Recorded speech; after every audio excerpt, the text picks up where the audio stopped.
Hello and welcome to Transfermarkt. My name is Matt and I'm joined by Stefan and Ben to discuss Arsenal's imminent signing of Spanish midfielder Mikel Merino. Reports say that Arsenal have agreed personal terms with the player and that they are close to agreeing a deal worth over €30 million with Real Sociedad to sign the Euro 2024 winner. Ben, can you tell us a little bit about Mikel Merino and why Arsenal are looking to bring him in? Yeah. Like you say, it looks like it's going to be Arsenal's second major signing, third if you count David Raya, but we all knew that one was going to go through. It's perhaps not maybe the most exciting signing for Arsenal fans in terms of it's a 28-year-old, very steady midfielder, likes to play 1-2 touch. He's already been in the Premier League, didn't quite work out many years ago at Newcastle, but I think it could be a really smart signing for Arsenal, and it sounds like it's one that Arteta has really pushed for. I think for a few years now, Arsenal have really lacked depth in midfield, and they've been way too reliant on Thomas Partey, who, for me, undeniably, when he's fit, is one of the best in the world in his position. But he's been so unreliable in terms of fitness over the last few seasons, and Arsenal have really lacked in that position. They've been forced to play the likes of Mohamed El Nini and Lokonga in there, and they have looked light. Even if you look at their squad now, so El Neni has moved on. It looks like Smith Rowe is going to go to Fulham. He predominantly played as a midfielder last season. Jorginho and Partey are both in their 30s. So really, you've only got three players who can play those two more defensive roles in Arteta's midfield three in Jorginho, Partey and Rice. With the Champions League and the Premier League and the domestic cups, there's no doubt Arsenal needed to add a steady player into that. And I think Moreno really does fit that. And I think he's a player who Arteta can potentially get the best out of. He likes to play 1-2 touch and move the ball quickly, which is something Arsenal definitely needed in there. I think he could probably suit the 6 or the 8 role. I do think Declan Rice was brought in to play that 8 role. So it'll be interesting to see how Arteta sets him up, whether he sees Moreno more in that 6, picking up the ball off the centre backs and turning and moving it on quickly, and allowing Rice to go forward more. But I think it's a smart signing by Arsenal. I think the fact he's turned down Barcelona and Atletico Madrid tells you some of the interest coming in for this player right now, and tells you the position Arsenal are in, the fact they can attract players. I mean, 5, 10 years ago, imagine a player turning down Barcelona for Arsenal. It just wouldn't have happened.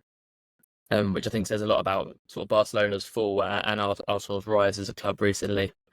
But yeah, I think it's a smart signing. He's got a market value of 50 million right now, which is the sixth highest, most valuable player for that age group of 28 in the world.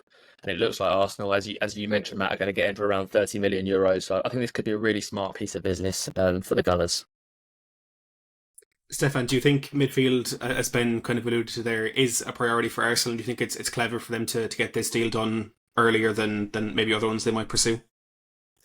Yeah, I can only echo really what Ben said there. They definitely needed more faces in there.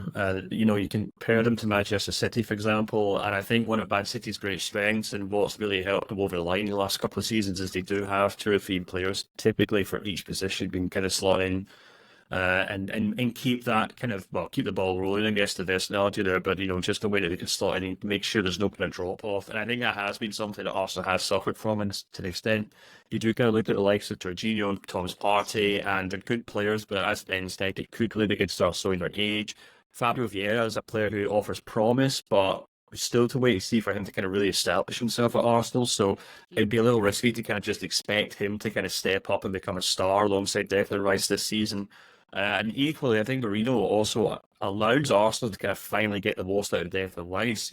Ben, again, just echoing what Ben said there, but I think it seems to me, and we saw this with England as well in the summer. I feel like Rice is really kind of held back by being forced into playing that kind of defensive role when, as we've seen with the goals he can score, with the goals he can create, he's got a great long shot and he's got a great eye for a pass. And he's sometimes often just as impressive when he's on the edge of the opposing box, on the edge of the opposing box, as he is defending on the edge of his own box. And it'd be great to see him kind of developed over number 8. And if Marino can kind of come in and allow him to do that, then it kind of adds a little bit of dynamic to the Arsenal team, really. Not to mention guys like Kai Havertz, who, although has kind of developed more to kind of number 9, could still be used as number 10 or number 8 next season if necessary. So I think Marino offers a huge amount of depth, but I think he also allows Arteta to unlock some of those other midfielders next season, and that can only give bonus for Arsenal.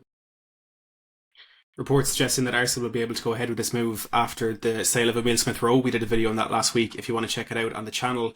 But Ben, I think Marino certainly fits a profile of player that Mikel Arteta is looking for, and he's a physically dominant physically imposing player. We saw him score that crucial header against Germany in Euro 2024. Do you think this is something that Arteta is looking specifically for in his new acquisitions?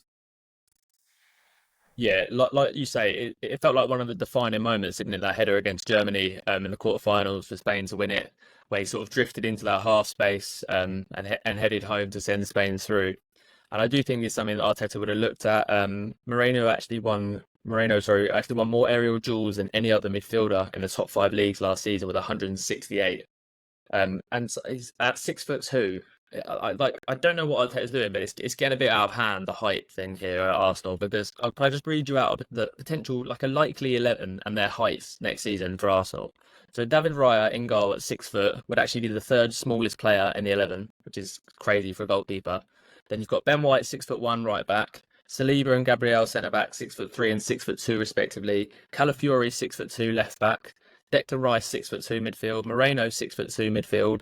Erdegaard at 5'10", looking like, a prime Valbuena. Then you've got Saka 5'10" on the right wing, Havertz 6'4" up front, and Martinelli 5'10" on the left wing. And I think it kind of sums up like the marginal gains that Mikel Arteta is looking for. It's been so close, certainly last season between Arsenal and Man City as they sort of try and dethrone who have been the kings of English football recently. And I think height and certainly aerial ability, we saw the amount of set pieces Arsenal scored from last season, is an area that Arteta is targeting to try and bridge that gap. And yeah, it must be quite intimidating. It's going to be intimidating next season, walking out in that tunnel, looking around at the Arsenal players and seeing just the sheer height of the 11 that Arteta could potentially put out next season. And I think it definitely is a factor that's come in terms of Moreno and also the Calafiori signing of this summer. I think of all the references I expected at recording a video about Merino to Arsenal, Matthew Valbuena was on top of that list, but I'm extremely happy that it did happen. Stefan, but you and Ben... Both you and Ben mentioned there about Arsenal trying to bridge that gap to Manchester City. And do you think that Arsenal have got the jump on them in this window so far from Manchester City? They've only been able to bring in Savio from their sister club in France. And Arsenal now, as we mentioned, making that Raya deal permanent, and Calafiori and Merino potentially in as well. Yeah, well, I just want to say, as someone who is 5'10" or 5'11" with his dance shoes on, I do take great offence to the idea that that's somehow short in the modern game. But yeah, I take Ben's point.